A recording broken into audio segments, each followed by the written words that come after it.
I am continuing my reading. What I'm doing in this series is to read through the entire standard works of the Church of Jesus Christ of Latter-day Saints. This consists of the Bible, the Book of Mormon, the Doctrine and Covenants, and the Pearl of Great Price. I am reading in a chronological order of events, not according to publication or volume, so I will be skipping around just a little bit as I move along. In my last video, I read the very beginning of chapter 23 in the book of 2 Samuel. And in this video, I will pick it up. My last video was I read only a few verses and talked extensively about my feelings and thoughts concerning David. Now, this is going to be a treatise on or extolling the virtues and victories of his mighty men. Now, remember, the mighty men, this was not just a collection of random people that were good soldiers. This was an elite force. And it wasn't just, these guys all were good soldiers, and so we're going to call them mighty men. No, this was an actual position. This was an actual unit in the military. Probably David's personal bodyguard, probably the leaders of David's personal bodyguard, the Kelethites and the Pelethites.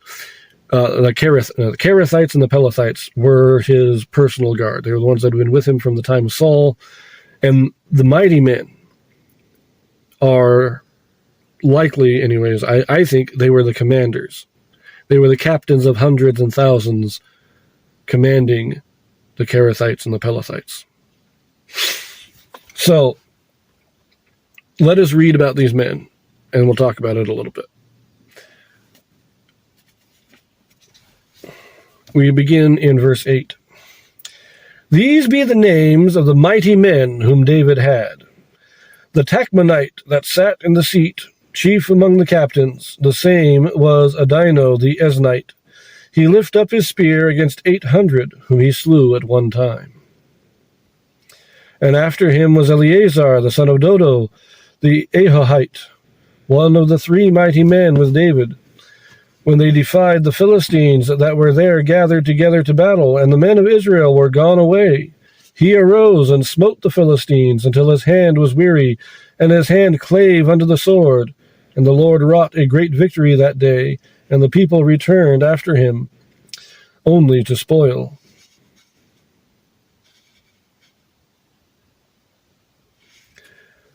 And after him was Shammah the son of Agi, the Hararite. And the Philistines were gathered together into a troop, where was a piece of ground full of lentils, and the people fled from the Philistines. But he stood in the midst of the ground and defended it, and slew the Philistines, and the Lord wrought a great victory. So here's our top 3. The Tachmonite, he also called Adino the Eznite, single-handedly defeats 800 men. It's almost as good as Samson. Samson had 1,000 in one hit, in one battle. But this guy says 800. Second, Eleazar. Doesn't say how many he fought, but when the rest of Israel were gone away, in other words, they had fled from the battle, he stayed and fought so fiercely that the muscles of his hands kind of atrophied or stiffened so that he couldn't let go of his sword. He was holding that sword so tightly that by the end of the battle, he was unable to let go of it. And then third, Shammah, who, once again, when the army of Israel fled, he stayed and defended the crops and drove the Philistines away. We are, again, not told how many he defeated, but these are the main 3. Keep that in mind. So first, now, verse 13.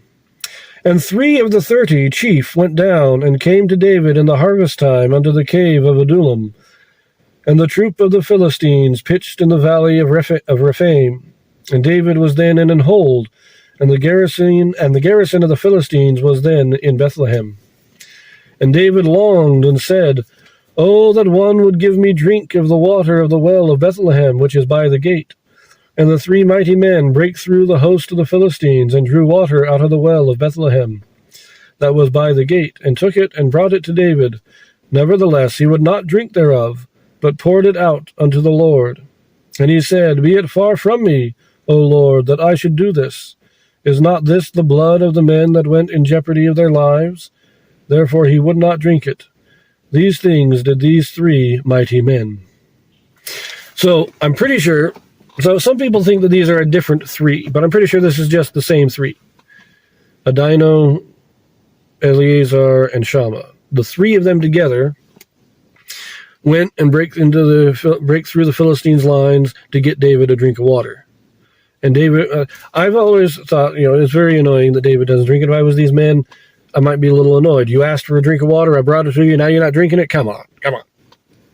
But David doesn't drink it because he realized, I was reading this in the Institute manual, and I like this explanation of why he didn't drink it, is that he was kind of reminiscing, and he didn't ask them to go. And when they came back with it, he realized that by carelessly expressing this desire, he kind of inspired them to do this, and he put them in jeopardy when he didn't mean to, and he didn't want to. And so because he feels himself responsible for them risking their lives, he doesn't feel it is justified to drink the water. Now, I like the explanation. I disagree with it. I think you should have drank it.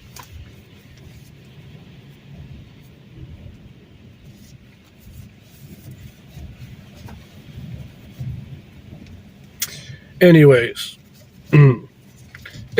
let us continue. We pick this up again in verse 18.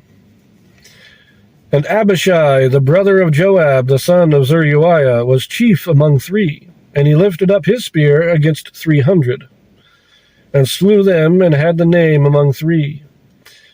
Was he not most honorable of 3? Therefore he was their captain. Howbeit he attained not unto the first 3. And Benaiah, the son of Jehoiada, the son of a valiant man of Kabzeel, who had done many acts, he slew 2 lion-like men of Moab. He went down also and slew a lion in the midst of a pit in the time of snow. And he slew an Egyptian, a goodly man, and the Egyptian had a spear in his hand, but he went down to him with a staff, and plucked the spear out of the Egyptian's hand, and slew him with his own spear. These things did Benaiah, the son of Jehoiada, and had the name among 3 mighty men. He was more honorable than the 30, but he attained not to the first 3, and David set him over his guard. Asahel, the brother of Joab, was one of the 30. Elhanan, the son of Dodo, of Bethlehem. Let us pause there again. So we have these 2 men that are described. Abishai, he's been in the stories a little bit, so we know him. He says he defeated 3 men, 300. I like all the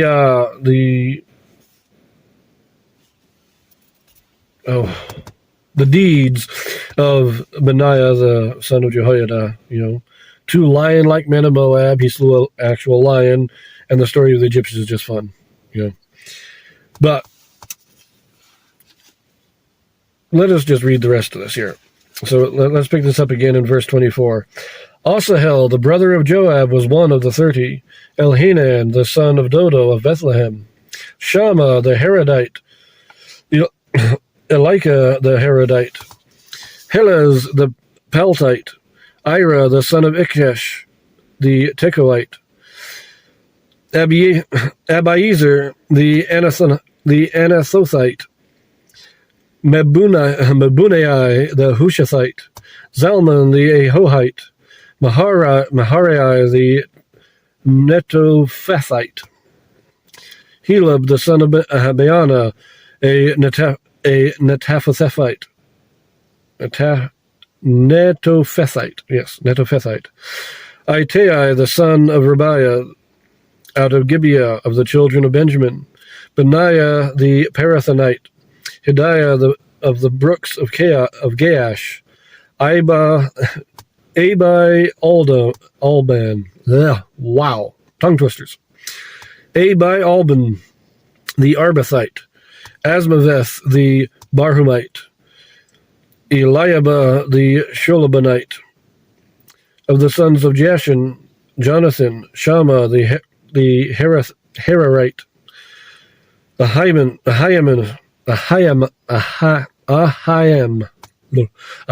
the son of Sharar, the Herarite, Eliphalet, the son of Abishbiah, the son of the Maacathite, Eliam, the son of Ahithophel, the Gilonite, Hezrai, the Carmelite, Peararai, the Arbite, Igel, the son of Nathan, of Zobah, Bani, the Gadite, Zelek, the Ammonite, Naharai, the Beerothite, armor-bearer to Joab, the son of Zeruiah, Ira and Ithrite, Gareb and Ithrite, Uriah the Hittite, 37 in all.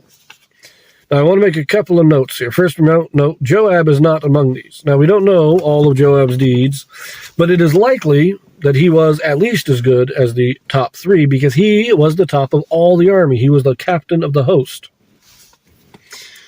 Then you have the three. Then you have a second three. And then you have the 30. Now, it lists 37 in all, does it say? Let me just...